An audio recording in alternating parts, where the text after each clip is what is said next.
Hey there, everybody. How are you today? I'm Shelly Palmer, and this is Web3 Wednesday. Welcome, everybody. I'm glad you're here. Please tell each other where you are in chat. Let me know what you do. Let me know what you're interested in. This is an Ask Me Anything Wednesday. So come on and ask me anything.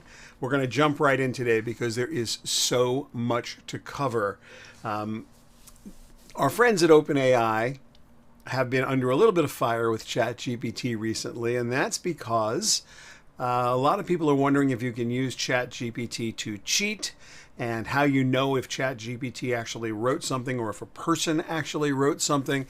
This has been the topic of conversation ever since the device, ever since the platform debuted in late November. Everybody's into it. So OpenAI did what any good company would do. They decided to create an AI classifier that would be able to detect if something was actually written by AI, specifically ChatGPT. Unfortunately for everybody here, it's roughly 26% effective. It's actually worse than that because the false positives are up in the 9% range. So there's a good chance that it can't detect what's happening, and even if it does think you're human, you might not be, or if it does think it's false, it might not be. It may actually be a human who wrote it. It's not a wonderful tool. I'm going to read to you what they wrote.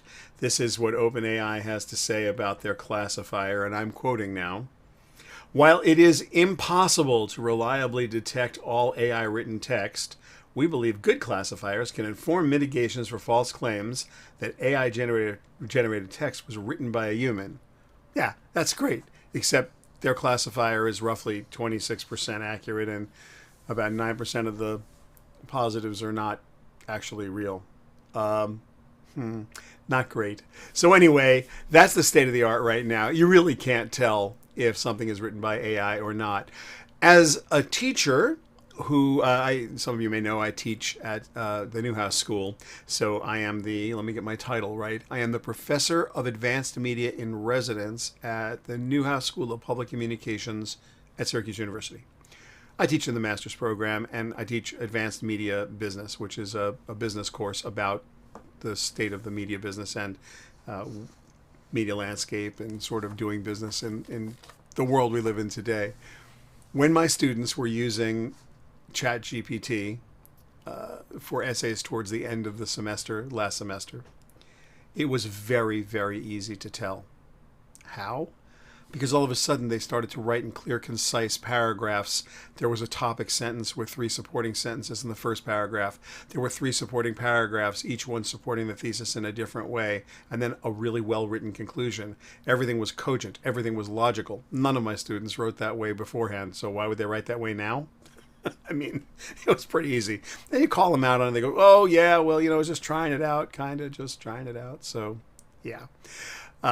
Anyway, it's kind of a funny thing. Ask me anything today. Joey will put it in chat. We get it up on the screen for you guys, and we'll be able to see what your questions are. Totally happy to answer anything you got. We actually have a question from Ralph W. Let's put it up on the screen just to get it. Okay, and it says, and I'm reading now, how can I get better using stuff like ChatGPT and Midjourney? Ralph W. Well, Ralph, how do you get better at anything? Practice, practice, practice. Somebody once said practice makes perfect. I disagree in the extreme. Perfect practice makes perfect. You really have to set up a practice routine, and you have to be rigorous about it. Certainly you can do trial and error all day long and get some results. But if you really want to get good at speaking to ChatGPT or Midjourney in a way that the platform will understand and it will yield the results you are looking for, then you're going to need to learn how to prompt craft. And the best way, I think, to start is to go to Midjourney and look in the newbie channels. It's a Discord server, by the way. The way that Midjourney works is it's attached to a Discord server. If you don't have a Discord account, you should get one, because not only can you hang out, not only can you hang out with the guys at Midjourney, but you can come see us, discord.gg/Shelly Palmer. We have a Discord server too.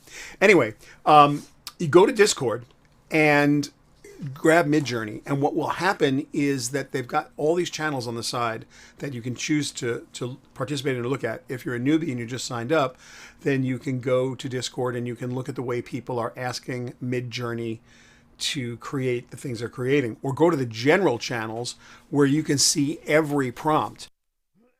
The nice thing about that is that you get to understand how people are asking for stuff. You'll also learn how to grab a seed photograph, or how to take a seed from a given output and reuse it and modify it. All that by just going to the Discord channel and spending, I don't know, a half hour rooting around in there, and then try some stuff. Just try it and see how see how you do. I think that's really the best. That's really the best way, the very best way that I could imagine learning to use Midjourney. Now, with ChatGPT, there are an immeasurably large number of people who are claiming expert capabilities with ChatGPT. The simplest, easiest, most concise way to learn to get the most out of ChatGPT is to understand that you're coaching it. So conventional wisdom says, first tell it what it is. So the first thing you write into ChatGPT is, you are a blank. You're a tech blogger. You're an expert in whatever. You're a teacher of whatever. Just whatever you want its persona to be. Then you must tell it the audience that it's writing for.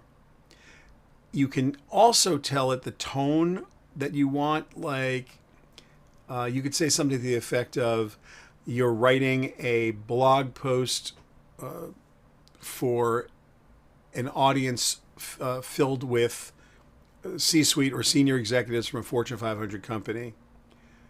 You could also say something like, in a humorous tone, or in a serious tone, or using snarky comments but without being insulting. You can do all of that. And then you tell it what you want. You can also write a short paragraph that really describes the output you're looking for. And you can use words like, or you can use phrases like, reword the following or expand on the following. I've also found that when you are doing something that you're looking for long form output from ChatGPT, one of the most interesting ways to start is to write a short description of what you're looking for, and then ask it to give you an outline. Please outline, or please describe this paragraph in outline form. And then you would say the next thing would say is, referencing the above, expand each bullet with a very strong topic sentence. And then you can go in there and ask it for supporting sentences and rationale and pure examples and technical examples. Now remember, ChatGPT has only read the internet up to 2021, so you're not going to get anything that's happening right now. But all that said and done, the way you learn to use ChatGPT is by doing it. And there is so much writing, and everyone's got slightly different pro tips. My pro tip is, tell it what it is, tell it who the target audience is, carefully describe what you want, and word your questions. Yes, it reads English and it understands the context of a sentence and the way that the words are ordered, because the order of the words is what Transformers are about. Jennifer is looking for trouble is a different sentence than trouble is looking for Jennifer. They just mean different things. So does saying please to ChatGPT give better results? No, but it makes you feel better about yourself. So yeah, that's a good question. There may be a different answer. I have not seen a difference in the outcome when I am polite to it or not. But it does respond to human-crafted language with human-crafted language. And what I have found is that it has learned over the last 3 months much more about the way that I tend to write, and some of it is like super impressive to me. So I've been really impressed with the tool set. Now, while we are on the subject of things you can do that are really fun, let's just get this out of the way. Every week I offer up a POAP, that's a proof of attendance protocol token. A proof of attendance protocol token is an NFT that has no cost to you whatsoever. You don't need a digital wallet to put it in. You can put it in their little digital proxy wallet, and they'll hold it for you. All you need is an email address. If you go to shellypalmer.com/POAP, you will be sent this week's POAP. If you collect 5 POAPs, and we do them every week, so if you collect 5 POAPs, in about a week, if you have 5 POAPs, you will get a notice about a online event that we're putting together. As many of you know, we are always doing stuff at CES. We have a whole bunch of tours and executive briefings, and we're going to do an online version of our CES wrap-up. We're going to do it for our VIP group that have 5 POAPs each, and if you have 5 POAPs, you're invited, and you'll get a chance to meet all the other POAP holders, and we'll have a really nice interactive session. So I'm excited to be offering that. And of course, as I very often ask you to do, I would please ask you to, even now, take a screenshot, do something, just write about what we're doing here on Twitter. Just show us some love one way or the other. I love to have some love off you guys. Now, to the question about who owns generative AI, there are a couple different ways I want to talk about that. And let me just answer this one question before we get into this. Apologies, but this is a good question. From let's see what we have here. Hold on. This is not the question I was trying to answer. Give me one moment and I will try to answer it for you. This is the question I'm trying to answer. Apologies. Let me see if I can make this happen for you. There we go. I can't get on ChatGPT. They told me there's no availability. How do I get past that, Don L? You don't.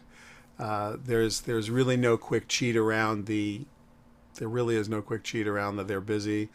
This is a piece of software that got to 1 million users in 6 days. They are expanding as fast as they can. I don't know that they're making any money, and that, in fact, is what I want to talk about right now, and that's this idea of who owns generative AI, who is really going to get the value that's captured here. And there are a couple ways to think about it, and I want to just go over them real quick. For those of you who don't know, the way this works is there are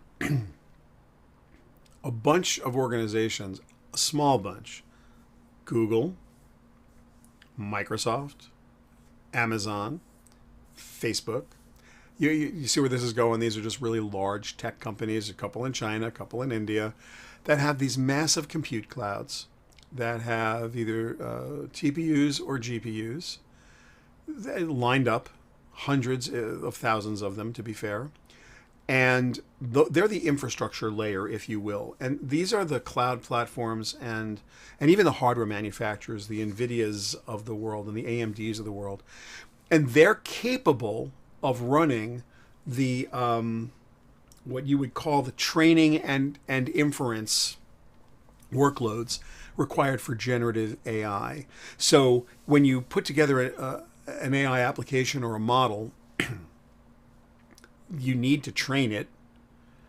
GPT stands for Generative Pre-trained Transformers. You need to train this model, and then once it's trained, it can start to make predictions. That's the inference workload, where it's trying to make some predictions based on what it's learned. So there's an infrastructure layer first, and that base layer needs to live at the moment. I don't know if it's going to be forever, but at the moment it needs to live on a pretty solid compute cloud. It's going to have to live at Google or AWS or Facebook or something that size. I mean, it just Azure. I mean, it needs to be in an infrastructure that's that big. It takes a lot of CPU, GPU, and TPU cycles, depending on how they're doing it. Most of these GPU and TPUs. Now, sitting above this infrastructure layer, the next layer up would be the models themselves. And sometimes these models are made available through APIs. Sometimes they're open source. Everybody's doing it a little bit differently, but the models themselves run on the infrastructure. So the next layer up is the model, or the AI model. And then above that are what, for lack of a better way to describe, I'd call the application layer. And it's sort of a term, I think that's an acceptable term of art for this. The applications will sit on top, and they're going to rely on on the APIs, on third-party APIs, right? So the applications are going to tap the models, and the models are running on the big infrastructure. So there's 3 layers here. So the question becomes, who gets the value out of how is this value getting unlocked? Is Google, and we've had this question 100 times, is Google going to be the winner, or is Azure going to be Microsoft going to be the winner? Microsoft just made a gigantic investment in OpenAI. Are they going to win from the value creation on the generative model trail, if you will, our journey into generative AI? It's a really, really good question. So in the old days, there was a wonderful article by Andreessen Horowitz. I wrote an article about that article called "Who Owns Generative AI," and you can get it at shellypalmer.com. It's just in the last couple of days. It's on the blog tab. So if you just navigate to my blog, you'll find or just search "Who Owns Generative AI" and put Shelly Palmer to Google. You get to this article, and there is a link to the Andreessen Horowitz article, which is titled something like it as well. They've really done a nice job laying out this idea of an application layer, a model layer, and infrastructure layer. But they go more deeply into what I would consider the traditional lens through which you would determine if you could have a competitive advantage or a differentiated product. So if you're AI, and I'm just going to read some of the stuff that I've written down and that sort of they've written down. So there are the slang term for the differentiated methodologies are moats. You build a moat around your business. That's a defensible moat. But you could also just call it a point of differentiation if you wanted to. So the standard moats, scale, that's one of the really classic standard moats. And that is, I either have or I can raise more money than you, so I can scale more quickly, and that's, probably the biggest traditional moat. The other would be like supply chain. I've got all the GPUs in the world, you don't, or I have all the TPUs in the world and you don't. If you don't know what a TPU is, I apologize. GPU is graphics processing unit. TPU is tensor processing unit. Google has a lot of those. They're very clearly made for TensorFlow. It's different silicon, different card that's used to do that kind of calculation. You need one or the other or both, depending on what kind of models you're running. Other moats, let's see. Oh, algorithmic moat. We're smarter than you are. That's just we've got better algorithms. Data pipeline moat is another one, which is our model has looked at a much larger piece of the internet or a much larger data set than you have, and therefore we're going to be better than you. And of course, the final one is one of the oldest, which is the distribution moat. I've got more salespeople than you do. I've got a bigger infrastructure, a bigger organization. I'm going to kick your butt. So those models are interesting because call them models, the points of differentiation are really interesting, because I got a bigger sales force than you. Didn't seem to make any difference to ChatGPT. 1 million users in 6 days, that's unheard of. All the salespeople in the world aren't going to put that together for you. That just happened on its own. Is that network effect? Yeah. Is it sustainable? Could they charge? Could they put a $50 a month or $100 a month or $500 a month subscription fee on this thing? Could they break it up into different financial chunks, if you will, where people who needed it more would do more with it and pay more for it? Are they technically now, the application layer, which is what ChatGPT is, it's an application, over a model, which is over the infrastructure? So this is a really interesting way to think about this. Who's going to make the money and where is it going to be made? If you have infrastructure that you need, and it remains that you need immense training sets, and that the models need a place to run their to be trained and then run their inferences. Run when they go to the inference workload, when they're trying to make the predictions, they have to run on something, and they have to run on, I assume, a really big cloud infrastructure. Okay, if that's true, does that mean that the cloud guys are making the money? Is that more Jeff Bezos? Is that more Google? Is that more Facebook? Could be. Could be. Model builders, everybody who's building models, could you build your own hardware? Probably don't have the money to do it, at least not in the current way you do it. So model builders are critical, but they're going to be sitting on top of infrastructure. But model builders, they are adding something really special. Or are they? Are they going to be building very specialized models? That's a great question. I don't know the answer. Are those models going to become single and individual employees of individual companies? This is not a new thought. So the idea would be, if I trained an AI in supply chain at L'Oreal, would that AI be able to go over to Unilever and do the same job, or go over to Estee Lauder and do the same job? And the answer is no, just on acronyms alone. Every big business that we work with at the Palmer Group has their own initialisms and acronyms for everything. Everyone's got their own names for everything, right down to the databases, right down to the CRM systems that they use. So it is unclear to me that you could do anything except train a supply chain AI that was supposed to help you, just be more efficient. It'd become an employee. So that model could be uniquely trained on your company, and uniquely trained for a narrow purpose job or even a general purpose job. Interesting.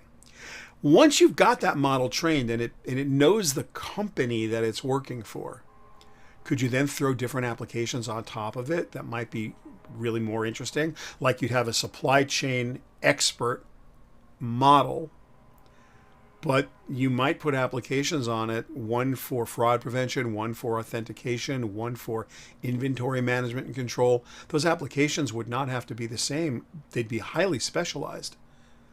So you can really see an entire ecosystem of things happening here. Does a giant company, Fortune 500 company, have enough cloud infrastructure of its own to keep a model running well, where it could be trained and it could run full time? Should they? Is that a good use of their computers? These are really interesting questions. Really interesting questions. And so I don't think it's clear who's going to own generative AI yet. I don't think it's clear who's going to make the most money from it. The large language models may be a race to the bottom. Maybe. Not guaranteed. But at a certain point, it's got to follow. I shouldn't say that with certainty. It would make sense to me, thinking about it, that the way cloud computing has become incredibly cheap, and the way that cloud storage has become incredibly cheap, fully commoditized, it is anything but a scarce resource. There's plenty of it, and there are people who want to sell it to you at any price just to book the business. Is that what's going to happen to the cloud infrastructure and compute power required to run AI models, generative models? Probably. I can't say it for sure, but probably. So if that's a race to the bottom, then what isn't a race to the bottom? Maybe specialized models, because they're specialized. Could you get a generative AI model to write its own application? Probably. Would it do it without any human intervention? No. Would do it generatively as an assistant. But it would give a couple of engineers, superpowers. The same way it gives artists superpowers. The same way it gives musicians superpowers, which we're going to go over in a little bit.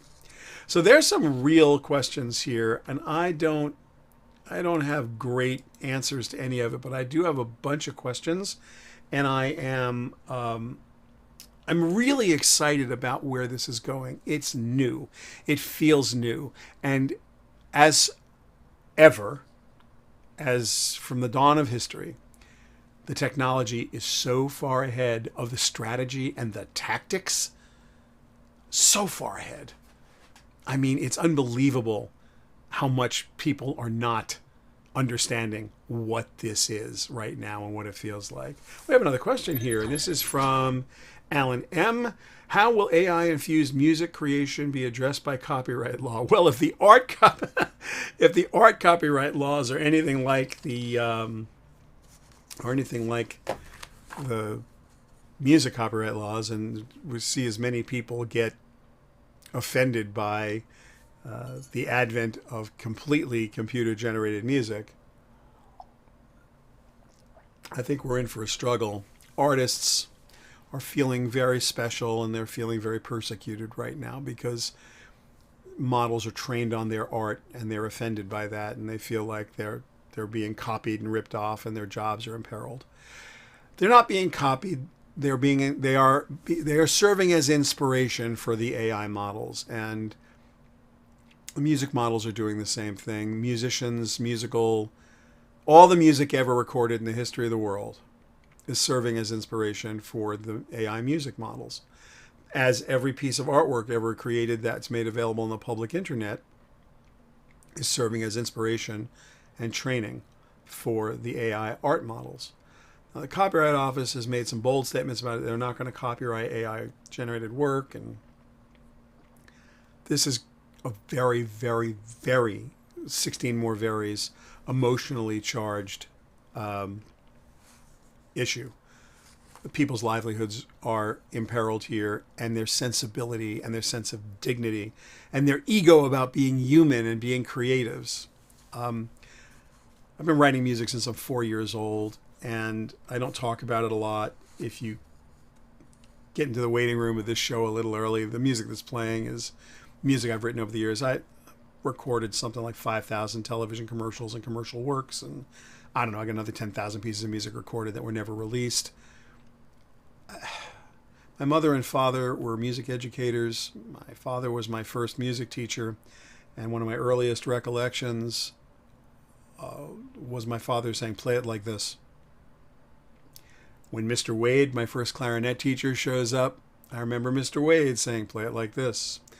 When they handed me an oboe, it was "Play it like this." When I got my saxophone, it was "Play it like this." When Sonny Maida, my club date piano teacher, a guy played weddings and bar mitzvahs for a living, but came into my dad's music store. My parents owned music stores, and came to my dad's music store. And Sonny Maida, I'll never forget this guy. He was into patent leather and peppermint chewing gum. And he would always come to teach in the most outrageous outfits that always included patent leather shoes and a patent leather belt that matched. So he would have like turquoise patent leather shoes and a turquoise belt and white pants and like a turquoise shirt and a lot of gold chains. And Sonny could play. This guy was an unbelievable keyboard player. And I remember Sonny saying to me, "Play it like this." Everything else I learned about music, I learned from listening to the greatest musicians in the world. My father had an insane record collection going back to 78 lacquer records of Sidney Bechet and Benny Goodman and Tommy Dorsey, and you go down the list of great big band era players. Then there were LPs of everyone from Stan Getz and Paul Desmond and the great sax players. Then I had my own recordings of Michael Brecker and David Sanborn, John Coltrane. These are people that Charlie Bird Parker, sax players. Every one of these sax players inspired me every single day. And what did I do as a young musician? Did what I was told to do. First, I tried to play what I was hearing by ear. Really worked hard at trying to copy the style, phrasing, just tuning, intonation, all of it. And then, for ear training, I would start copying it down. And it's like, okay, it's time to take Donna Lee and just write it on paper. Great. Now, these are all these bebop phrases. This is like a textbook. This one song is like a textbook in bebop jazz language. Great. Now let's learn it in every single key. Not play it kind of like that. Not sort of like that. Learn these notes. Learn how they're phrased, because this is the language of bebop jazz. If you like Dizzy, if you like Bird, if you like any of those, if you like this is how you play to sound like them. If you go to shellypalmer.com, you will find at the very bottom, nowhere near the top, in the footer, you're going to find a thing that says original music. I don't really ever talk about it because it's not a thing I like to talk about. It doesn't really help me in my tech business. And our tech consulting business, I should say, generally isn't served by the fact that I spent the first 40 years of my life as full-time as a musician and part-time as a writer, director of television commercials and videos things and film things. If you go to the very bottom, you'll see original music. And if you scroll down that page, you will find two collections that are called styles demonstrations. One of them is the Meow Mix Anthology, and after it, it just says style demonstration. And below it is the MSNBC theme package styles demonstration. So in 1995 or 6, when MSNBC went on the air, I was hired to write a 700 cut package based on one theme that I wrote and do it in 1 zillion styles. And so some of those styles are demonstrated there. Same exact piece of music, just written a lot of different ways. Written for symphonic orchestra, written for tabla and sitar, quoting some Eastern style or Asian style music, done as a doo-wop, just on and on and on. They just gave me a list of styles they wanted, and then after they ran out of styles they could name, they told me to do whatever I felt like. And I don't know, I did dozens and dozens of different styles and a lot of cuts of each. And then the Meow Mix Anthology, you got everything from Adriana Vanelli from the Met singing it as a little bit of an operatic version. I've got Charlie Daniels, fiddle player, playing a country version.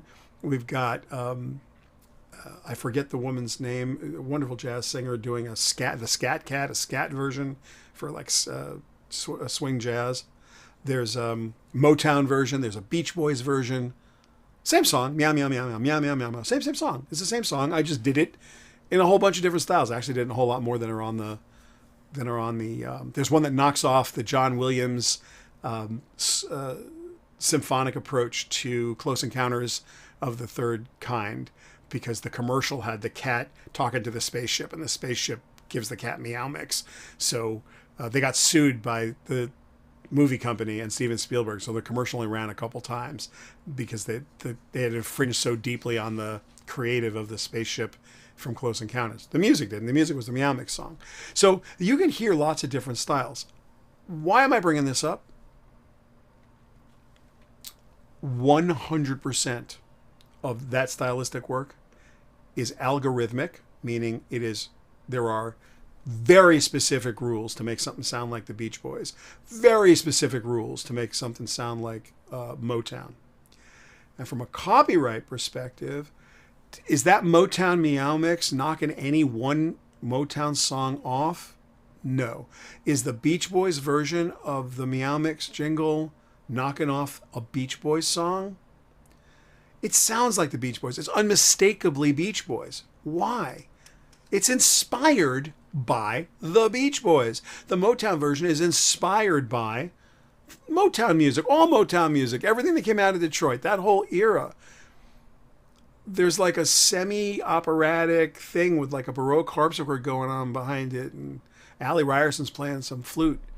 It might have been me, actually. No, I'm playing some flute in that one, actually. It's me playing harpsichord. Liz Harwell's playing harpsichord, and I'm playing flute. And Adriana Vanelli from the Metropolitan Opera was singing.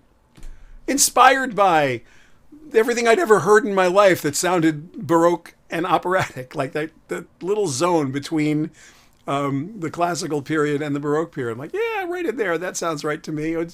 We'll do that. It'll be fun. The country version, did I knock off anybody's country song? No.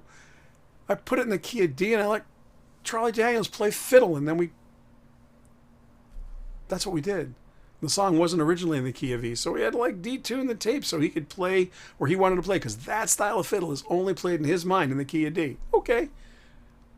So we changed the tape speed and got him where he needed to go. I mean, but it was inspired by every country song I had ever heard in my entire life. So when ChatGPT is inspired by the internet, or when Midjourney is inspired by the internet, does anybody have the right to say, you trained on my artwork, therefore you're infringing on my what? On my style? Every musical genre has a name. Art genres have names. The Cubist, Impressionist, go on and on and on. So if I say to an AI, you are a Cubist painter, or you're an Impressionist painter, knock off, or draw a painting that includes the following in the Impressionist style, and then I choose a color palette. The coolest thing you can do with Midjourney is you can tell it you want an Impressionist style, and then you can say vibrant, colorful, modern, and it's going to try and interpret all of that, and it's going to give you something that you would have really struggled to visualize in your head. Maybe it'll do a terrible job, but one little part of the thing that it surfaces for you inspires you to pick up your own paintbrush and do something. I want to do something for you guys now that I think is really important. This is Music LM rather, and pardon my dyslexia. This came out. This paper came out earlier this week, and this is text to audio, and they've got examples here. Someone let me know if you can hear this. I'm just going to play the first thing. And this says, the main soundtrack of an arcade game. It's fast-paced, upbeat, etc., etc. Let's just listen to it real quickly and see what it sounds like.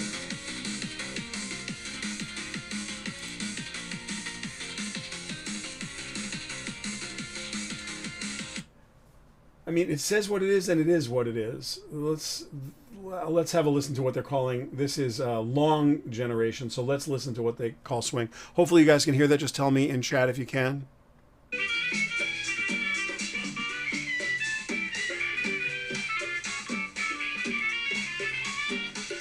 So that's not swing. That's not even close to swing. Doesn't sound like swing. Isn't swing. Nothing about it makes any sense to me. So there's that. It just doesn't make any sense. Let's go down a little bit. This display doesn't seem to be displaying what I want it to display for you. You're not really seeing anything more than the home page, right? But you did hear it. All right, I'm going to go down a little bit, and I'm going to play you one more thing from this. Oh, the swing thing that I just played you. So many things are wrong with it. A, it's not a swing rhythm. I'll play it again. So.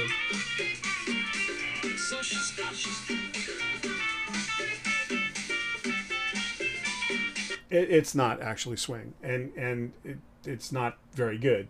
Here's what they're calling relaxing jazz.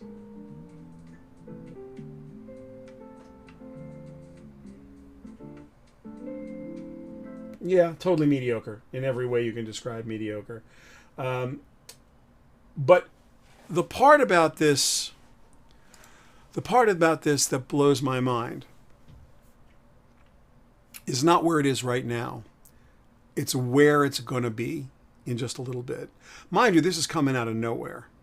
So, and I haven't looked at how they've tuned these algorithms, and I haven't gone under the hood to understand how they're training this particular model.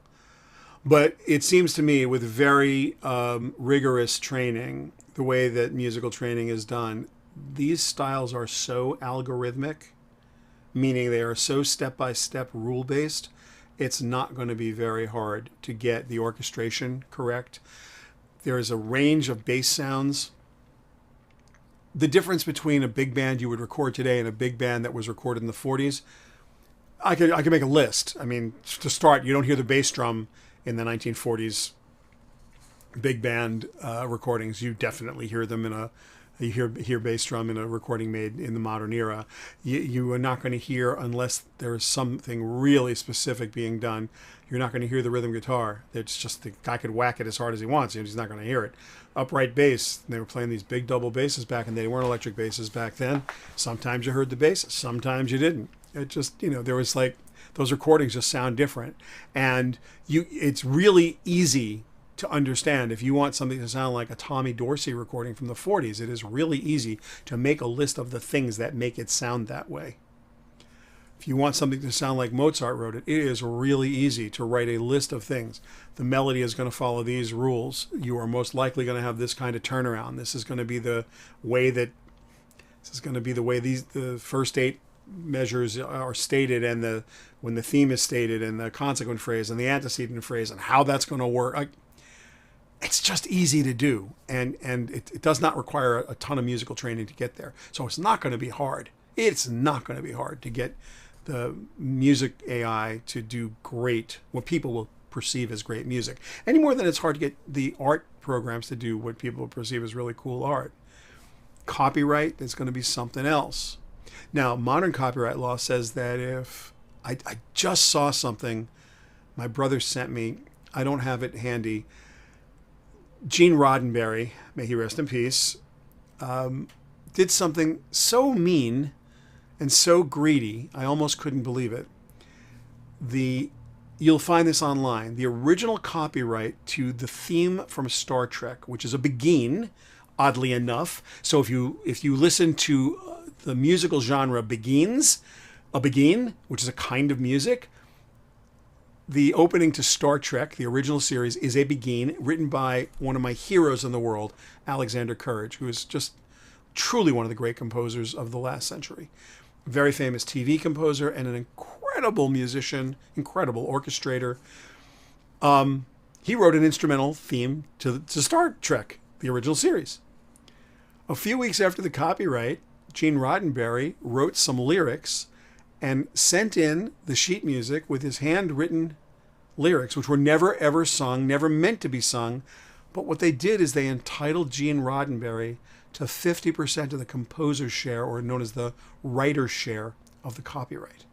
So Paramount got the publishing, all the publishing, and instead of Alexander Courage getting a full half that he deserved for writing this music, Gene Roddenberry, by simply penning lyrics that never got used, was entitled to half the copyright, because that is how the copyright law works in the United States. So if I write a piece of music and I have AI fill in the blanks, is the AI my copyright partner? By law, is it entitled to half? Right now, the Copyright Office is not recognizing the AI as a contributor. That seems to be nonsense. We have a long way to go before the strategy and the business rules and the law catch up with the technology, but it's going to be a fun, fun ride. One last thing I'll just say to everybody: if you want to come and hang out with us in the super secret handshake room and do all the fun stuff, ShellyPalmer.com/POAP is where to do all of that. I hope you'll join us there. On Tuesdays, we drop Tech Stream with Shelly Palmer and Seth Everett. I hope you will be kind enough to go get that podcast wherever podcasts are sold. Please, please, please remember to tweet something. I actually don't care if you tweet something nasty, but tweet something. And don't forget your POAP, because the POAPs are the funnest part of Web3 Wednesday. Have any questions I couldn't answer today, find me, Shelly at ShellyPalmer.com. I'm completely happy to try to answer any of your questions via email. We're also doing something cool. I don't know if you guys are going to need this or want this, but if your team is thinking about prompt crafting in any way, if you're thinking about it, please, just hit us up. And we've got this really cool prompt crafting workshop. It's an hour long. Take your team through how it's done. And it's been very successful so far. We'll go deep into very specific examples about how you might prompt craft. So with that, I will just say to everybody, look, this is always my favorite time of the week, and I really, really, really enjoy hanging out with everybody. Now, thank you for your questions today. And again, if I haven't had the chance to answer all of them, and I see there's a lot more now than there were before, obviously I've touched a nerve with the copyright story. I don't have the definitive answer on the copyright story. I really don't. I know that this law is going to have to, all the copyright laws are going to have to evolve in order to catch up with the tech. That's not new. It's not even news. It's just what's going to happen. I also want everyone to understand that while my lived experience is somewhat different from other people's lived experiences when it comes to copyright law, when it comes to art education or music education, I'm not discounting anyone else's feelings, nor am I telling anybody else how to feel. This is scary. Your livelihood is in jeopardy. The thousands of hours you spent practicing. I have been literally practicing an hour and a half a day since I can remember. I think since I'm 4-ish years old. And if something were to be invented tomorrow that would invalidate that thousands of hours I've spent trying to be a better performance artist, trying to just be better at what I do, to look, technical capability is the key to artistic freedom. If you are more technically gifted, more technically capable, more practiced at your technique than your competitors, you're going to be a better artist because you are freed from the bounds of your own technical limitations. So technical superiority is the key to artistic freedom. And this questions that. Now your imagination is the key to your artistic freedom. And that's the way it should be. But if you've got 10,000, 20,000, 30,000 hours of practice in there trying to achieve technical superiority and someone says to you, it's invalid, of course you're going to be pissed. Of course you are. Or you could be excited about it. I mean, really excited about it. I hope that's how you take it, because that's really, we're not going to change history. We just need to be excited about it and learn to use it. With that, I will thank you all very, very much for being here this week. I look forward to seeing you next time. Not next week, but the week after. Take care.